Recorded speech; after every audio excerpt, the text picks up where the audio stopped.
તો વિદ્યાર્થી મિત્રો, આ વિડીયોમાં આપણે સ્વાધ્યાય 1.1નો બીજો દાખલો, એનો જે પહેલો દાખલો છે એ જોઈએ. નીચે આપેલા પૂર્ણાંકોની જોડીના ગુસા અને લસા શોધો અને ગુસા ગુણ્યા લસા બરાબર 2 પૂર્ણાંકોનો ગુણાકાર થાય છે તેમ ચકાસો. આપણે એક આવું ઉદાહરણ પણ જોઈ ચૂક્યા છીએ. એના જ આધારે આ દાખલો છે. 26 ગુણ્યા 91. તો પહેલાં 26 અને 91ના અવયવો પાડવા પડે. અવિભાજ્ય સંખ્યાઓ નથી એટલે એને 2 વડે આપણે ભાગી શકીએ. 26ને 2 વડે ભાગીએ એટલે 13, અને 13 એ અવિભાજ્ય સંખ્યા છે એટલે હવે એને આગળ ભાગી શકાશે નહીં. 91ને 7 વડે ભાગી શકાય. 7 ગુણ્યા 13 91. 13ને આપણે હજુ અવિભાજ્ય સંખ્યા છે એટલે આપણે ભાગી શકીએ નહીં. બરાબર. તો 26ના અવયવો લખી શકાય 2 ગુણ્યા 13, અને 91ના અવયવો લખી શકાય 7 ગુણ્યા 13.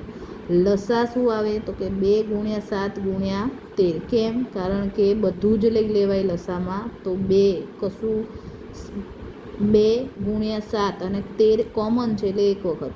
2 ગુણ્યા 7 ગુણ્યા 13 એટલે 182. અને ગુસા લેવાય જે સામાન્ય છે એ જ. તો આ બંનેમાં સામાન્ય માત્ર ને માત્ર 13 છે એટલે એ આપણે ગુસા તરીકે લઈ શકીએ. હવે આપણને કીધું છે કે લસા અને ગુસા બંનેનો ગુણાકાર બરાબર 2 સંખ્યાઓનો ગુણાકાર થાય છે કે નહીં એવું ચેક કરો. તો લસા આપણને મળ્યો છે 182, ગુસા મળ્યો છે 13. આ બંનેનો ગુણાકાર કરીએ તો 2366 આવે. જ્યારે 26 અને 91નો પણ ગુણાકાર કરીએ તો 2366 આવે જ છે. તો બંને સરખું થાય છે કહી શકાય.